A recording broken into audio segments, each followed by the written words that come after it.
Assalamualaikum warahmatullahi wabarakatuh. Alhamdulillah. Alhamdulillahilladzi an'ama alaina bi ni'matil imani wal islam wa hadana ila sabilis salam. Asyhadu an la ilaha illallah wahdahu la syarika lah wa asyhadu anna sayyidana wa nabiyyana Muhammadan abduhu wa rasuluh wa khaliluhu wa safiyuh. Allahumma salli ala sayyidina Muhammad wa ala ali sayyidina Muhammad bil lisanil jami'a fil hadratil wasi'ah salatan tumiddu biha jismi min jismi wa qalbi min qalbi wa ruhi min ruhi wa sirri min sirri wa ilmi min ilmi wa amali min amali wa khuluqi min khuluqi wa niyyati min niyyati wa wijhati min wijhati wa qasdi min qasdi wa ta'udu barakatuha alayya wa ala auladi wa ala ashabi wa ala ahli asri ya nur ya nur ya nur ij'alni nuran bihaqqin nur amma ba'du. Pemirsa Oasis Zakat TV yang dirahmati Allah Subhanahu wa taala, berjumpa kembali dengan Al-Habib Abdul Muttalib bin Hasan Al-Segaf dari Klungkung, Bali. Adapun tema bahasan kita pada saat ini adalah kembali kepada Al-Quran dan Al-Hadis. Suatu judul yang seolah-olah sepertinya klasik, tapi lihatlah betapa banyak belakangan ini anak-anak muda yang salah di dalam menafsirkan Al-Quran itu sendiri. Maka simaklah pesan yang disampaikan oleh Al-Habib Abdullah bin Alawi Al-Haddad dalam bait-bait syairnya. Walzam kitab Allah watba' sunnatan waqtad hadakallah bil aslaf. Lazimi Al-Quran. Jangan pernah terlewatkan hari-hari tanpa kita membaca Al-Quran, tanpa kita merenungi Al-Quran. Watba' sunnatan, ikuti sunnah-sunnah yang diajarkan oleh baginda Nabi besar Muhammad sallallahu alaihi wasallam. Sekecil apapun dari pengetahuan sunnah yang kita ketahui, terapkan dalam kehidupan kita sehari-hari. Contoh yang sederhana, kita disuruh minum dengan tangan kanan. Jangan pernah kita makan dengan tangan kiri. Sederhana kelihatannya. Kita tahu hukum menggunakan siwak, maka gunakan siwak sebagaimana diajarkan oleh Rasulullah. Bahkan ketika kita beranjak tidur, ada bagaimana tata cara Rasulullah tidur, maka kita ikuti apa yang telah kita ketahui dari sunnah-sunnah yang diajarkan oleh Rasulullah. Waqtad, ikuti jejak para salafun saleh. Kita tidak tahu siapa mereka, siapa yang mesti kita jadikan panutan kita tidak tahu itu.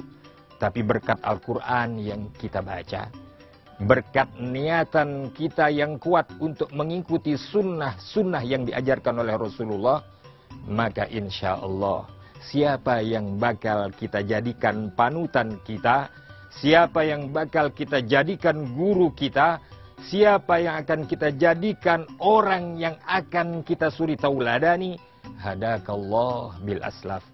Allah yang bakal memberikan bimbingan kepada kita. Siapa yang layak untuk kita jadikan panutan kita? Siapa yang layak untuk kita jadikan guru kita? Kenapa? Al-Quran telah menerangi hati kita.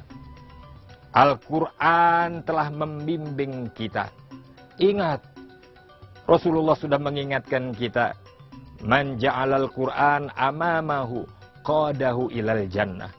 Siapa yang meletakkan Al-Quran di depannya, dengan kata lain, Al-Quran dijadikan sebagai pembimbing kehidupannya, maka Al-Quran ini pula yang akan membawa orang tersebut menuju surganya Allah Subhanahu wa ta'ala. Tapi ingat, man ja'alal Qur'an khalfa dhahrihi saqahu ilan nar. Barang siapa yang mengabaikan Al-Quran, barang siapa yang meninggalkan Al-Quran, barang siapa yang tidak memperdulikan Al-Quran, maka Al-Quran itu sendiri yang bakal menyeret orang tersebut ke nerakanya Allah wal'iyadzubillah. Jadi yang pertama, mari kita kembali kepada Al-Quran. Untuk apa menerangi? Nawiru, terangi. Apa yang kita terangi? Buyutakum, rumah tangga kita, hati kita. Kita terangi sehingga gampang untuk kita memfilter apa-apa yang tidak layak. Karena apa? Cahayanya terang. Kita tahu ada sesuatu yang asing barangkali yang hinggap. Karena apa? Ada sinar, ada cahaya dari cahayanya Allah Subhanahu wa Ta'ala. Kemudian kita mengikuti sunnah sekecil apapun. Dan bagaimana sunnah itu bisa kita ketahui? Maka sekedar ibarat sebagaimana selawat yang saya baca tadi. Selawat yang digubah oleh Al-Habib Ali bin Muhammad bin Husain Al-Habasyi, sahibul maulid. Beliau mengingatkan kita dengan selawat yang kita baca secara totalitas. Maka bagaimana Rasulullah menggunakan jasadnya, begitu pula kita menggunakan jasad kita. Bagaimana Rasulullah hidup, itu yang kita ingin tiru. Ilmunya Rasulullah, tujuan hidupnya Rasulullah, cita-citanya Rasulullah, semuanya bersandar dengan apa yang diinginkan oleh Rasulullah. Caranya bagaimana? Untuk bisa menangkap suatu siaran, tentunya perlu anten, perlu pemancar yang harus kita arahkan.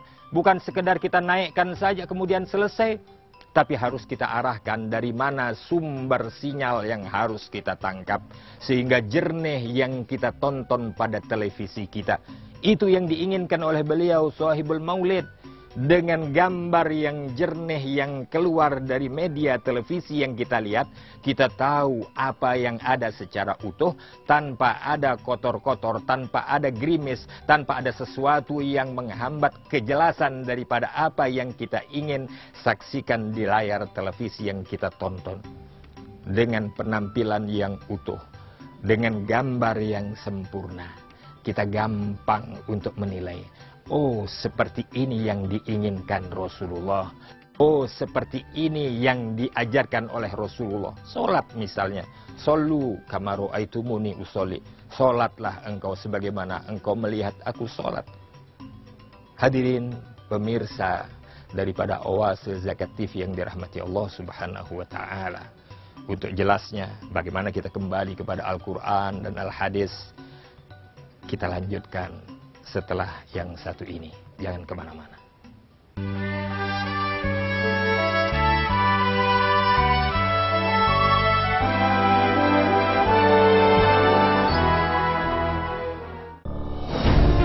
Ketika keindahan dunia merebak keselarasan, berbagi kemesraan.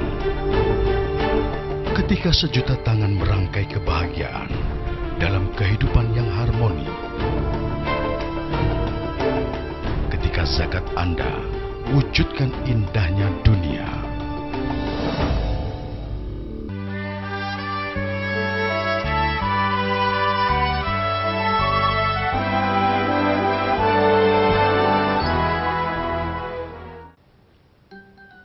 Pemirsa Oasis Zakat TV yang dirahmati Allah Subhanahu wa Ta'ala. Kembali apa yang kita sampaikan tadi, bahwa dengan Al-Quran menjadikan hidup kita menjadi penuh cahaya, sehingga bimbingan Allah Subhanahu wa Ta'ala mengantarkan kita menuju sesuatu yang diridhoi oleh Allah Subhanahu wa Ta'ala. Ditambah keinginan kita untuk mengikuti sunnah-sunnah yang diajarkan oleh baginda Nabi besar Muhammad sallallahu alaihi wasallam. Maka di tengah berbagai macam informasi yang kita terima, berbagai macam ajaran-ajaran yang barangkali sulit bagi kita untuk memfilter, maka dari Al-Quran yang tadi sudah kita upayakan untuk melaziminya setiap hari. Kita baca Al-Quran setiap hari sehingga melahirkan kebaikan demi kebaikan di rumah kita. Al-Quran yang dibaca pada rumah seseorang membuat kebaikan menjadi banyak di dalam rumah tersebut, sementara keburukannya menjadi berkurang. Sementara rumah yang tidak kita mau membaca Al-Quran di dalamnya, wala'iyadzubillah, rumah tersebut akan sedikit kebaikan yang ada di dalamnya dan justru keburukan yang banyak terjadi di dalamnya. Di sini pentingnya kita kembali kepada Al-Quran dan harus kita pahami. Al-Quran yang harus kita baca, kita pahami, menerangi jiwa kita. Ingat, sebagaimana puasa. Berapa banyak orang yang berpuasa justru yang hanya didapat lapar dan dahaga. Tidak dapat puasa apapun dari pahala yang dia raih. Karena apa? Salah di dalam dia berniat. Demikian juga bagi mereka yang membaca Al-Quran. Rubbatalil Quran wal Quran yal'anuh. Berapa banyak orang yang membaca Al-Quran, justru Al-Quran melaknatinya. Betapa banyak orang yang begitu gampang menafsirkan Al-Quran sesuai dengan versi yang mereka inginkan. Padahal untuk menafsirkan Al-Quran perlu ilmu, perlu wawasan yang cukup, tidak seenak kemauan mereka sendiri. Lihat para ulama yang memiliki ilmu sedemikian luas, masih di akhir daripada penafsirannya mengatakan wallahu a'lam bishawab. Hanya Allah yang tahu kebenarannya. Sementara lihatlah betapa banyak orang yang salah di dalam menafsirkan Al-Quran. Dan ingat, semuanya ini dapat bisa kita hindari dengan meningkat lagi kita amalkan daripada apa yang kita ketahui dari sunnah Rasulullah Sallallahu Alaihi Wasallam. Semakin banyak sunnah-sunnah yang kita ketahui, semakin banyak sunnah-sunnah yang kita terapkan dalam kehidupan sehari-hari kita, semakin dekat dengan apa yang diinginkan oleh Allah Subhanahu wa Ta'ala. Sebagaimana contoh yang sangat sederhana, orang yang di hatinya ada Al-Quran, mereka tidak akan gampang untuk tertawa terbahak-bahak, membicarakan hal-hal yang tidak bermanfaat, akan merasa tidak enak, tidak nyaman. Karena apa? Tidak akan mungkin keimanan serta kemunafikan bersatu di dalam hati seorang manusia.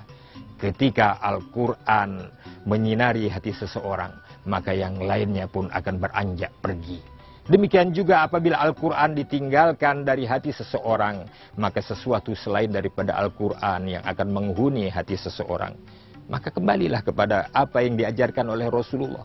Bagaimana kehidupan Rasulullah, bagaimana sunnah-sunnah yang diajarkan oleh beliau, ini kita terapkan dalam kehidupan kita sehari-hari. Dan seperti yang kita katakan tadi, saya tidak tahu apa dan bagaimana untuk kembali kepada Al-Quran. Sementara banyak situs-situs, banyak website yang harus kita buka, banyak guru yang harus kita datangi. Sementara yang satu bilang A, yang satu bilang B, yang satu mengatakan haram, yang satu mengatakan demikian. Saya menjadi bingung. Inilah pentingnya niatan kita. Waqtad, ikuti jejak para salafun saleh. Kita lihat, ya Allah, orang ini sepertinya yang diinginkan oleh Rasulullah.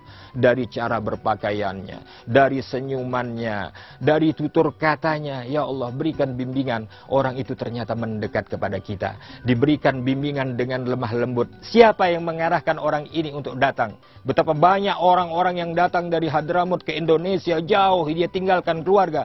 Untuk apa? Allah yang mengutus mereka untuk memberikan bimbingan kepada kita yang barangkali mulai lupa jalan para salaf. Mereka datang seperti Al-Habib Umar bin Hafid. Mereka datang bangkit para pemuda. Mereka menyebarkan dakwah dengan rahmatan lil alamin.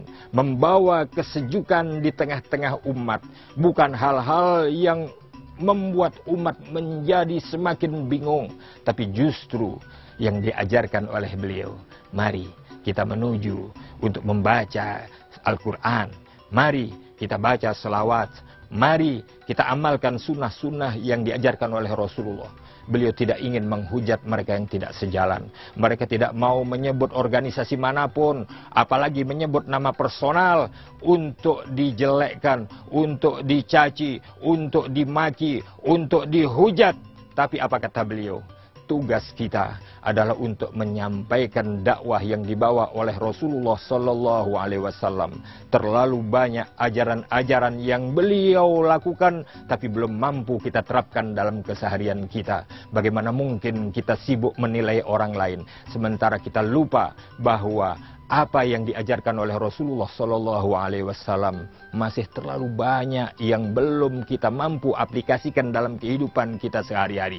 Inilah tugas kita, inilah harus kita emban untuk mengajak umat, membimbing mereka menuju jalan yang diridhoi oleh Allah Subhanahu Wa Taala. Akhirnya berkat keikhlasan dakwah mereka di Bali yang tadinya tidak ada pondok pesantren yang berajarkan salaf, sekarang sudah ada. Di Pulau Lombok yang pernah saya ikut berdakwah mengantar mereka yang dari Hadramut, sekarang juga sudah ada pondok pesantren yang untuk menghafal Al-Quran. Ini dakwah yang lembut yang mereka ajarkan. Mereka diterima di mana-mana. Bahkan mereka masuk ke puri yang ada di Denpasar. Mereka menemui daripada raja yang ada di Kelungkung. Sedemikian diterima kehadiran mereka. Kenapa apa? Karena mereka berlandaskan daripada Al-Quran. Mereka berlandaskan apa yang dibawa oleh Rasulullah Sallallahu Alaihi Wasallam, datuk dan mereka dengan Al-Quran dan Al-Hadis. Fa insyaallah semuanya akan menjadi aman, damai dan sejahtera. Mari kita menuju kepada Al-Quran dan Al-Hadis, dan kajian kita akan kita lanjutkan setelah yang satu berikut.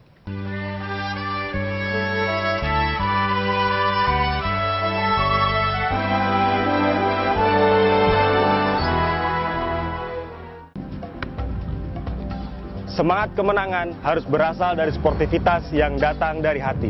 Saya Bawang Pamungkas, saya zakat di Dompet Duafa. Keluarga adalah sumber inspirasi saya.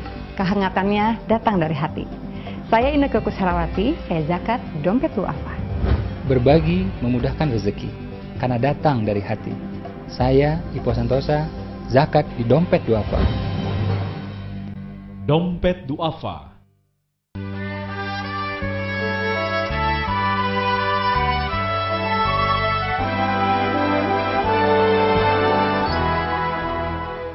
Pemirsa Oase Zakat TV yang dirahmati Allah Subhanahu wa Ta'ala, alangkah indahnya hidup berlandaskan Al-Quran.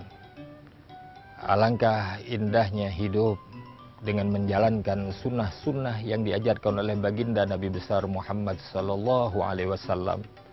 Alangkah indahnya kehidupan berdampingan dengan orang-orang yang soleh, yang terus dan terus di benak mereka adalah apa yang menjadi beban kehidupan mereka. Ingat, siapa mereka yang kita ikuti adalah jejak ulama-ulama yang soleh, yang sifat mereka ada pada sifat Rasulullah Sallallahu Alaihi Wasallam. Laqad ja'akum rasulun min anfusikum azizun 'alaihi ma'anittum harisun 'alaikum bil mu'minina raufur rahim. Sungguh telah datang seorang Rasul yang mana beban yang kita rasakan, beliau merasakan yang lebih berat. Beliau sangat menjaga kita dan beliau pun sangat berlemah lembut kepada kita. Ulama-ulama yang seperti inilah yang kita ikuti. Kalaupun kita masih susah untuk memfilter mana ulama yang kita akan ikuti jejak kehidupannya, maka seperti apa yang saya katakan tadi, maka bacalah Al-Quran. Bacalah Al-Quran. Setiap selesai sholat, jangan kita langsung beranjak, tapi duduk sejenak. Afdalu ibadati ummati qiraatul Quran. Afdal, yang paling mulia daripada ibadah umatku adalah bacaan Al-Quran. Maka bacalah Al-Quran dengan niatan agar Allah senantiasa memberikan bimbingannya kepada kita. Demikian juga kita harus bertekad, niatkan untuk mengikuti sunnah-sunnah yang diajarkan oleh Rasulullah dengan cara seperti yang saya katakan tadi. Arahkan antena kita kepada pemancar yang dimana kita harus tangkap sehingga jernih kita di dalam menangkap siaran yang kita inginkan. Ketika semuanya sudah menjadi jelas, semuanya menjadi terang, semuanya menjadi mudah kita baca, maka kita pun gampang mengikuti apa yang diajarkan oleh baginda Rasulullah Sallallahu Alaihi Wasallam. Sama seperti haji, khudhu anni manasikakum, ambil bagaimana cara aku berhaji. Dari mana kita ketahui itu semua? Pertama dari Al-Quran, kemudian daripada Al-Hadis yang semua penjabarannya itu nantinya dilakukan oleh orang-orang yang soleh, yang kehidupannya berlandaskan Al-Quran dan Al-Hadis, yang setiap saat akan diutus oleh Allah Subhanahu wa Ta'ala. Ingat, apa yang berlandaskan nafsu, maka iblis adalah komandannya, iblis adalah pemimpinnya, iblis pengarahnya, dan pastilah akan menjerumuskan orang tersebut ke dalam nerakanya Allah Subhanahu wa Ta'ala. Maka pada forum kali ini kita ingin mengajak para pemirsa Oase Zakat TV, kita berupaya untuk kembali kepada Al-Quran, kita berupaya untuk mempelajari sirah nabawiyah, kehidupan Rasulullah Sallallahu Alaihi Wasallam, sehingga sampai pada suatu fase sebagaimana keinginan Al-Habib Ali, jismi min jismi, wa qalbi min qalbi, wa ruhi min ruhi. Jiwa kita, raga kita, ilmu kita, tujuan hidup kita, cita-cita kita, keinginan kita, niat kita, semuanya berlandaskan kepada apa yang diajarkan oleh baginda Nabi besar Muhammad Sallallahu Alaihi Wasallam. Pemirsa Oase Zakat TV, ingat, setiap kita ingin berusaha menuju langkah yang lurus, iblis tidak akan pernah tinggal diam. Iblis senantiasa berusaha untuk membelokkan kita dari jalan yang diridhoi oleh Allah Subhanahu wa Ta'ala. Dan senjata satu-satunya buat kita terus tegap untuk mengikuti apa yang ada di Al-Quran dan Al-Hadis adalah kita berdoa dengan suatu harapan. Mudah-mudahan Allah membimbing kita untuk senantiasa menjadikan Al-Quran sebagai imam kita, untuk menjadikan sunnah-sunnah Rasulullah dalam nafas kehidupan kita. Dan orang-orang yang soleh adalah orang-orang yang menjadi pembimbing kita, sehingga dengannya kita memperoleh kebahagiaan baik di dunia maupun di akhirat. Rabbana atina fid dunya hasanah wa fil akhirati hasanah wa qina adzabannar. Akhirnya kami Al-Habib Abdul Muttalib bin Hasan As-Segaf dari Kelungkung, Bali mohon diri. Assalamualaikum warahmatullahi wabarakatuh.